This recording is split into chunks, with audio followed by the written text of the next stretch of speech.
Para a meditação nessa noite, convido a igreja a abrirmos a palavra de Deus em Atos, livro de Atos dos Apóstolos, no seu capítulo 5. Faremos a leitura de todo o capítulo 5, do verso 1 ao verso 42. Atos, livro de Atos, capítulo 5. Faremos a leitura de todo o capítulo, do verso 1 ao verso de número 42. Diz assim a palavra de Deus: Entretanto, certo homem chamado Ananias, com sua mulher Safira, vendeu uma propriedade, mas, em acordo com sua mulher, reteve parte do preço. E, levando o restante, depositou aos pés dos apóstolos. Então disse Pedro: Ananias, por que encheu Satanás o teu coração para que mentisses ao Espírito Santo, reservando parte do valor do campo? Conservando-o, porventura, não seria teu? E vendido, não estaria em teu poder? Como, pois, assentaste no coração este desígnio? Não mentiste aos homens, mas a Deus. Ouvindo estas palavras, Ananias caiu e expirou, sobrevindo grande temor a todos os ouvintes. Levantando-se os moços, cobriram-lhe o corpo e, levando-o, o sepultaram. Quase 3 horas depois, entrou a mulher de Ananias, não sabendo o que ocorrera. Então Pedro, dirigindo-se a ela, perguntou-lhe: Dize-me, vendestes, portanto, aquela terra? Ela respondeu: Sim, portanto. Tornou-lhe Pedro: Por que entrastes em acordo para tentar o Espírito do Senhor?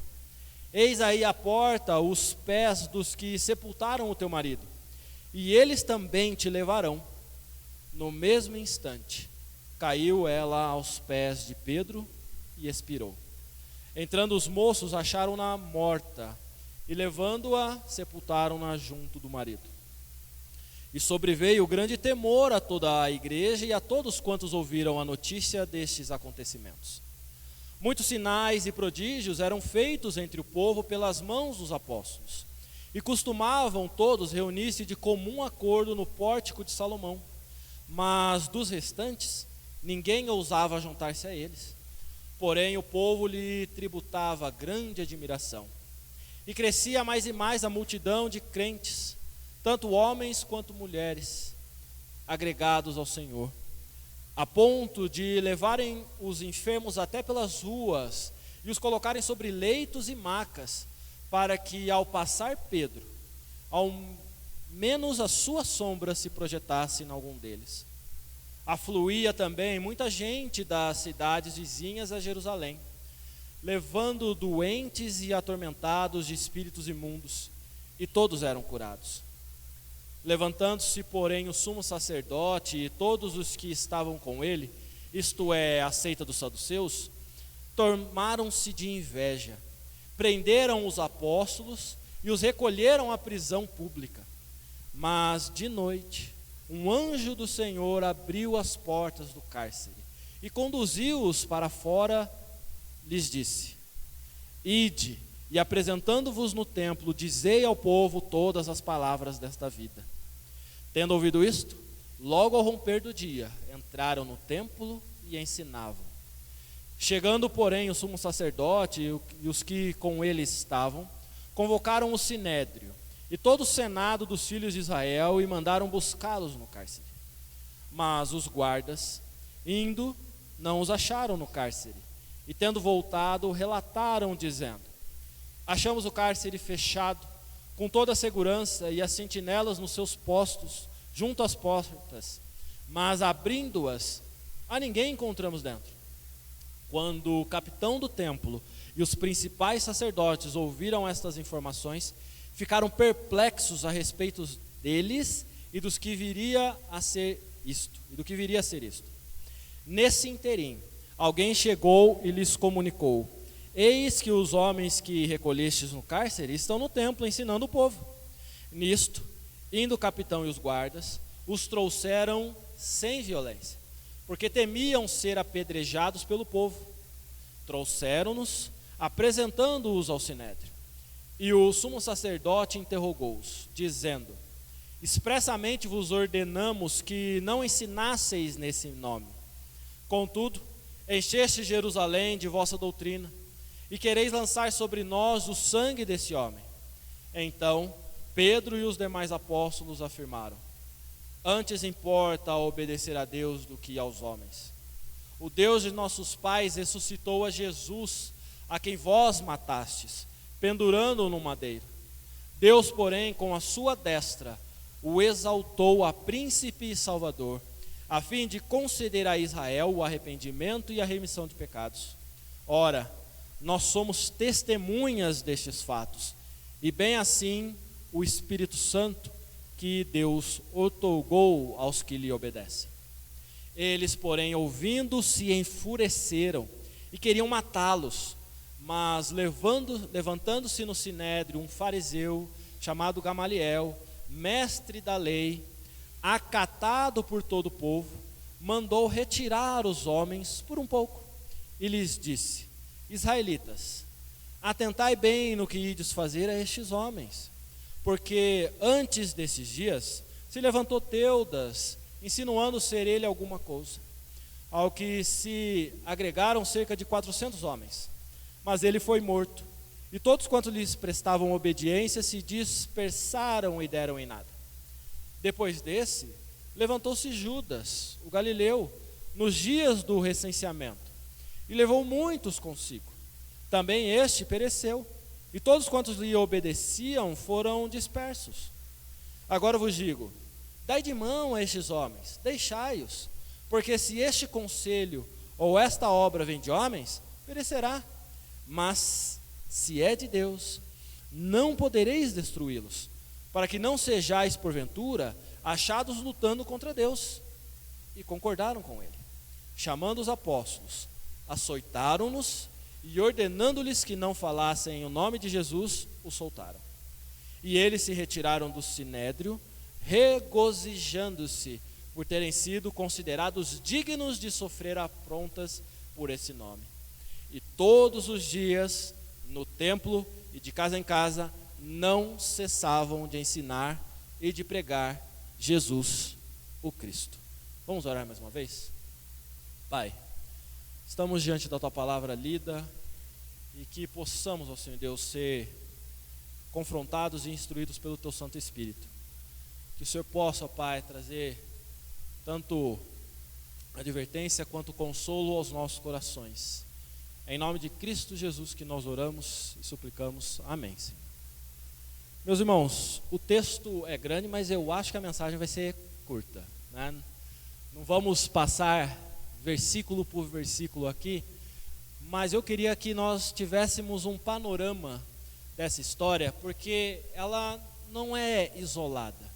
Veja que o capítulo todo ele está amarrado. Começamos, na verdade, até com o verso 5, falando um entretanto. Ou seja, existe uma partícula que vincula até com a narrativa anterior, onde nós podemos olhar no capítulo 4, do verso 32 ao verso 35, e depois 36 e 37, uma dinâmica da igreja. Veja que o verso 32 a 35 do capítulo 4 vai falar como esta comunidade cristã, esse povo estava se organizando e o que Deus estava fazendo no meio deles.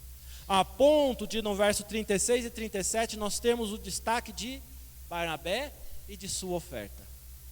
E isso é importante, porque Barnabé, de coração totalmente desprendido, ele vende tudo que tem e consagra aos pés dos apóstolos. E aí entra na nossa história, porque vem um entretanto, diferente da postura de Barnabé, diferente deste coração que estava totalmente entregue ao Senhor e que não via mais sentido nos seus bens a não ser se desfazer deles para o sustento de todo o povo que estava ali e que estava passando por necessidades. Entretanto, diferente desses, nós temos Ananias e Safira, que vem mostrar uma outra postura com o mesmo fato. E aí, ao decorrer do texto, depois disso, nós vamos ver no capítulo 12, a continuação de uma narrativa de prodígios, sinais que os apóstolos estavam fazendo pela graça e misericórdia de Deus, que os levou à prisão, como começa a ser relatado no verso de número 17. E aí nós chegamos, portanto, no verso 33, depois de todo o acontecido da prisão deles, onde nós temos um senhor experimentado, vivido, um ancião daquela comunidade, que fala: olha, vamos pensar um pouquinho. E aí eu tenho uma mudança de postura naqueles que estavam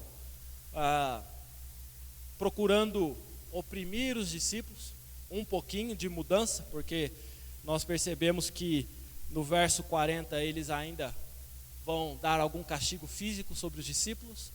E encerramos o capítulo com 42, com uma postura que é bem interessante. E todos os dias, no templo e de casa em casa, não cessavam de ensinar e de pregar Jesus, o Cristo. Veja que nós estamos falando de um período curto de história, uma sequência aqui que mostra uma sucessão de circunstâncias, mas que elas têm diferenças entre si.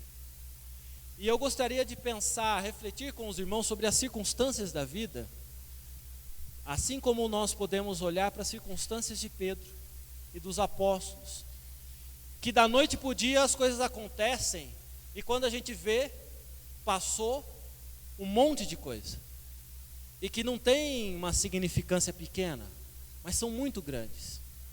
Veja que do verso 1 ao verso 16, nós vamos ter um relato muito preciso de uma postura que se assemelha ao que nós lemos em Malaquias. Porque quando nós lemos em Malaquias a advertência do profeta ao povo, é que este povo, eles não estavam nem tentando enganar Deus. Eles não estavam nem tentando roubar a Deus, porque eles não tinham consciência disso. Eles falavam: dízimo para quê? Diferente da postura dos dízimos, que Malaquias age com ímpeto, nós vamos ter aqui uma postura que vai além do compromisso e do dever do crente, que é a oferta. A oferta ninguém é obrigado a dar. Paulo até fala que a oferta deve ser dada de coração grato. Se é para você trazer com tristeza, nem traga. A oferta é algo que você, de coração totalmente desprendido, fala: eu quero dar além do meu compromisso de 10ª parte do meu salário. Você decide, você se empenha nesse projeto. Diferente de Barnabé, Ananias e Safira, eles quiseram fazer isso, mas não com o mesmo coração.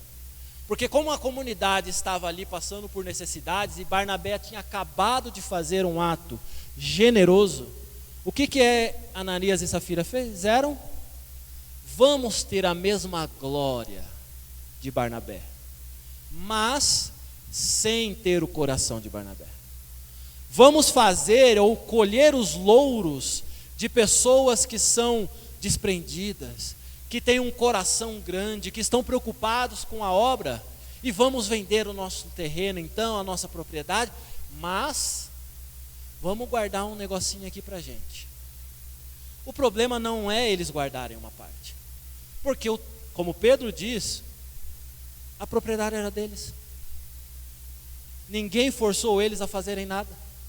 Eles podiam ter vendido a propriedade e dado uma moedinha só e ficado com o resto. Não ia ter problema nenhum. Mas o problema era um coração que queria não enganar aos homens, mas enganar a Deus, que queria se valer de algo tão belo e genuíno que Barnabé fez, mas sem ter o desprendimento desse coração, e o coração convertido, entregue de fato a Deus, e crendo que o Senhor sustentaria. Esta circunstância de vida de Ananias e Safira se apresenta diante de Pedro, que estava fazendo o que ele sempre fez a partir da morte de Cristo e da convocação do Senhor de pregar. E ele estava pregando junto com os apóstolos, eles estavam reunidos. E reunidos então, vem esse casal. E veja que, sem Pedro falar nada, este homem cai duro e morre. Por quê? Porque foi Deus que se vingou. E aí nós precisamos lembrar do que Malaquias fala. Pedro, consciente da situação então que aconteceu com Ananias, confronta Safira para ver se o coração dela estava na mesma direção.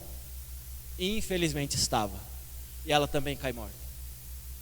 Perceba que esse é apenas uma narrativa um pouco maior daquilo que nós vemos no verso 12, dos muitos sinais e prodígios que eram feitos entre o povo pelas mãos dos apóstolos. Mas por que os apóstolos faziam isso? Porque as circunstâncias não mudaram e não podiam mudar a missão deles. Qual que era a missão dos apóstolos? Eles tinham muito claro. O Senhor Jesus havia passado a missão. Vocês devem pregar a minha vida. Vocês devem anunciar a salvação. E pouco importa o que aconteça. Pouco importam as circunstâncias. Sejam elas de uma situação trágica, ou sejam elas situações de grandeza, que poderiam ensoberbecer o coração, envaidecer o coração desses apóstolos. Mas o que eles estavam fazendo? Pregando. Somente isso. E veja que a multidão afluía a ponto de quererem até mesmo que a sombra de Pedro passasse pelos doentes. E isso seria o suficiente para que fosse curado.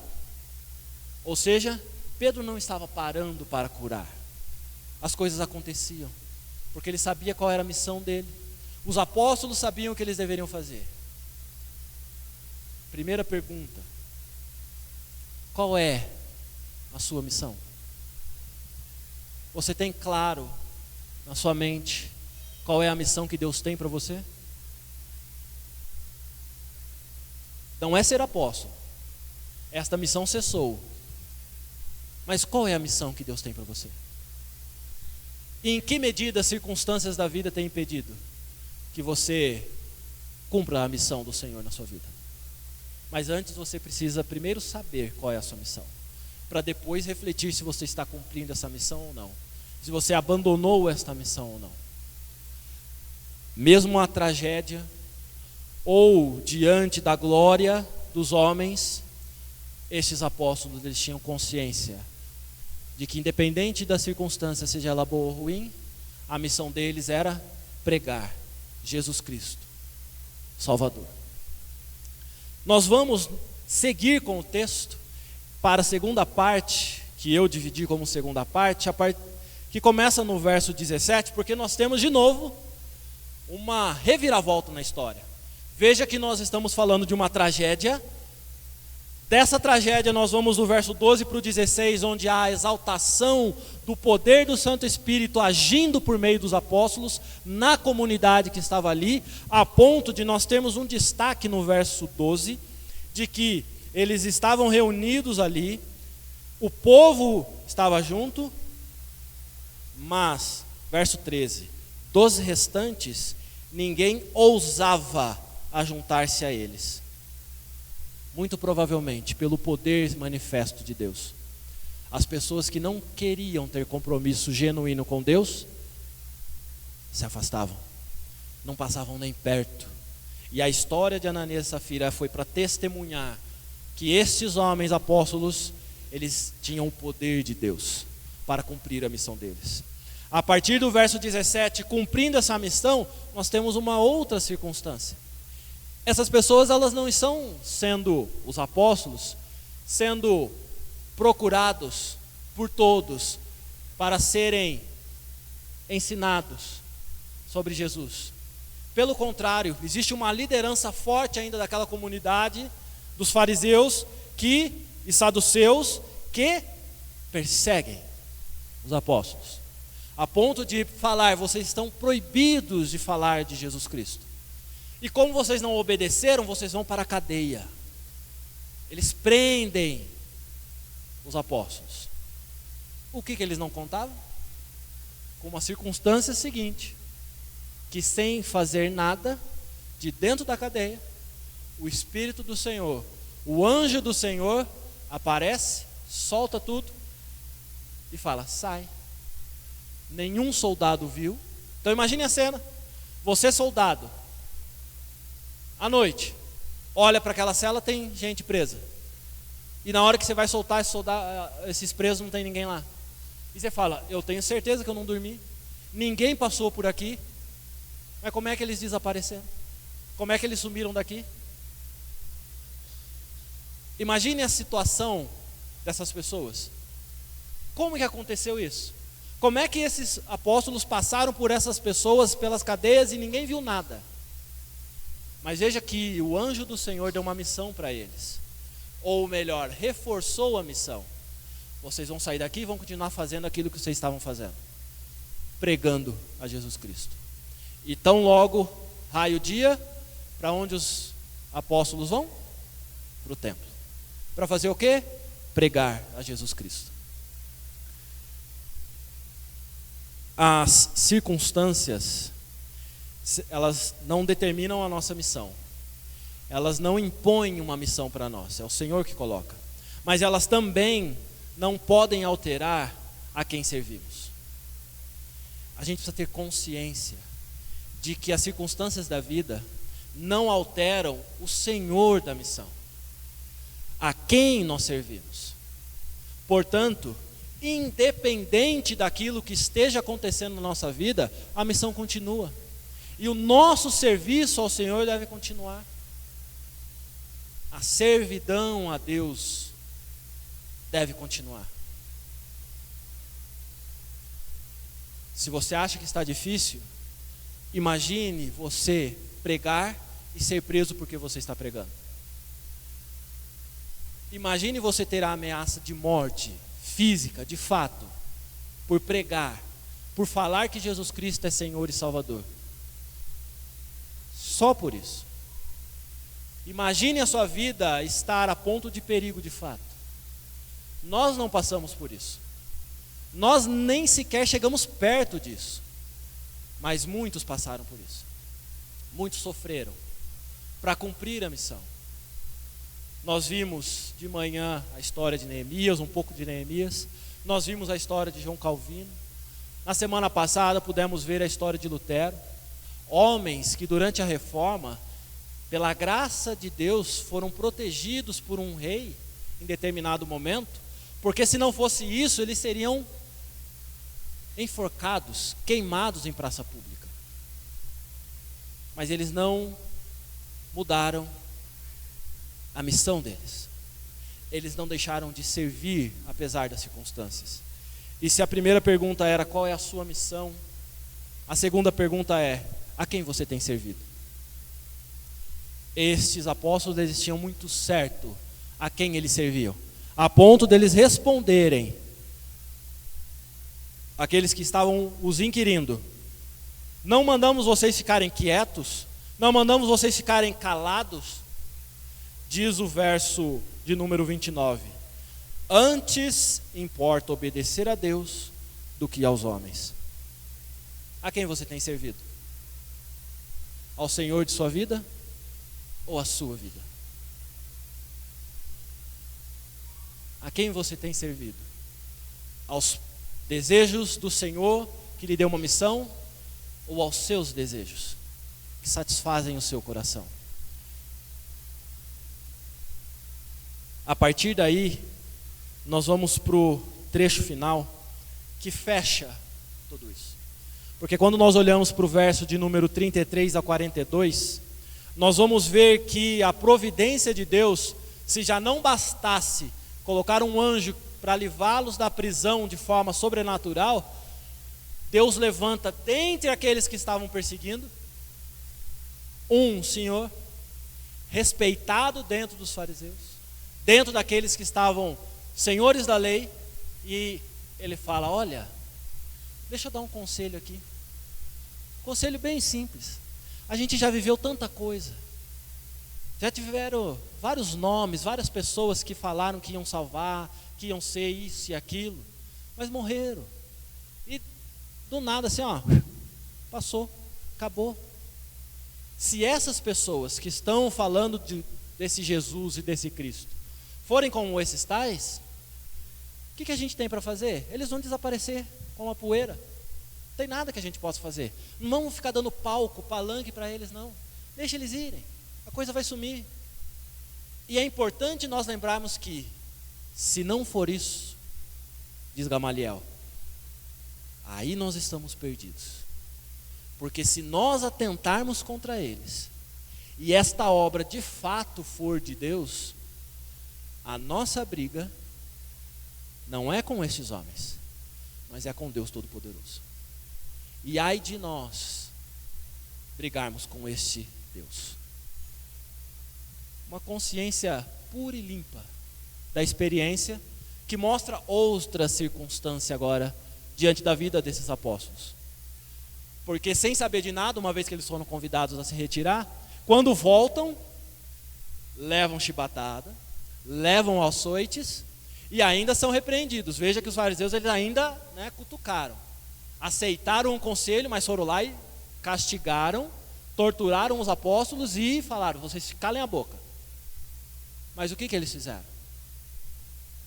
Diz o verso de número 42 que nós lemos: todos os dias, no templo de casa em casa, não cessavam de ensinar e de pregar Jesus, o Cristo. As circunstâncias não podem mudar a forma como nós agimos. As circunstâncias elas não podem ter o poder de mudar como nós vamos agir. Porque de forma impressionante, estas pessoas, estes apóstolos, depois de serem torturados, diz o verso 41, que ao se retirarem do sinédrio, regozijaram-se, ficaram felizes, deram gargalhadas. Por quê? Porque se compreenderam que eles foram dignos de sofrer por Cristo. É coisa de louco você sair com as suas costas toda ensanguentada, pele e osso, e dar risada. Por quê? Porque tudo que você passou e sofreu foi porque você pregou a Jesus Cristo. Isso é uma honra. Isso é honra.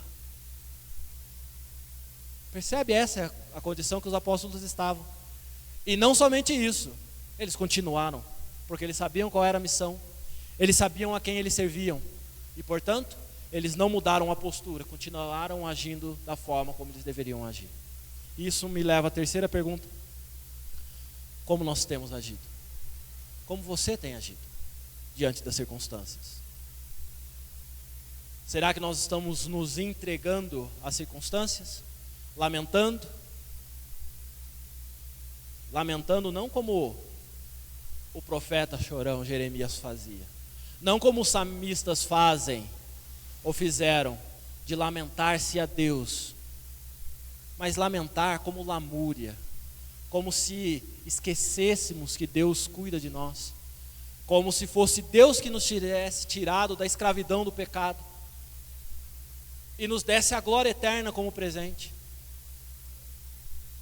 E nós nos perdemos nas circunstâncias da vida e esquecemos da nossa missão, do nosso serviço, e mudamos o nosso jeito de agir, a nossa forma de agir.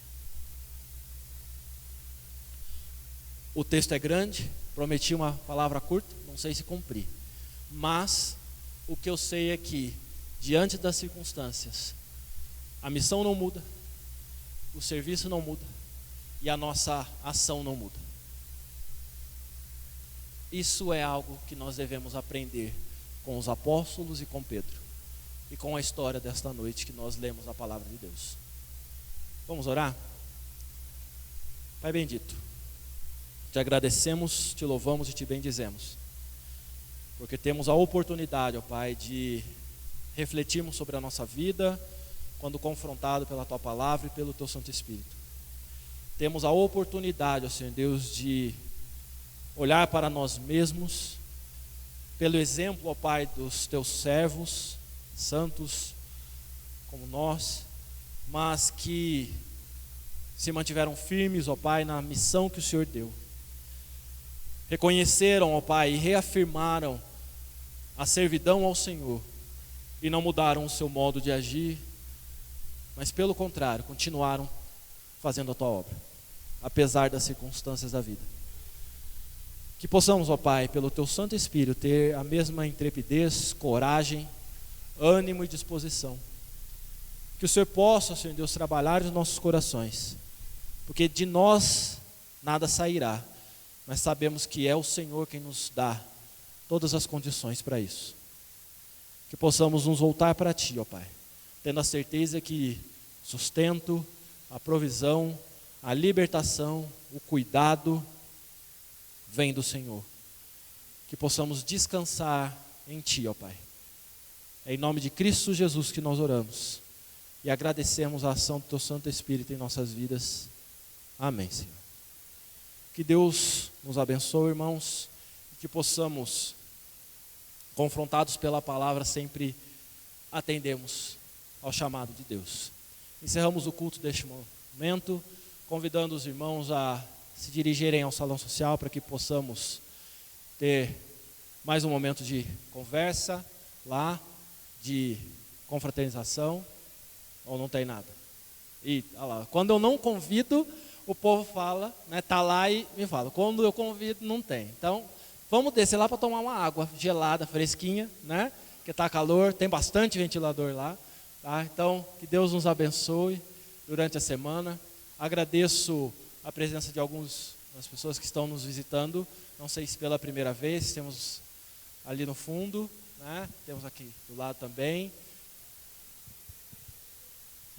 Mas você vem sempre. Eu sei que você vem sempre, né? Que Deus abençoe os irmãos, se sintam em casa e que possam regressar mais vezes. Que Deus nos abençoe. Está encerrado o culto, ou está à porta cumprimentando os irmãos.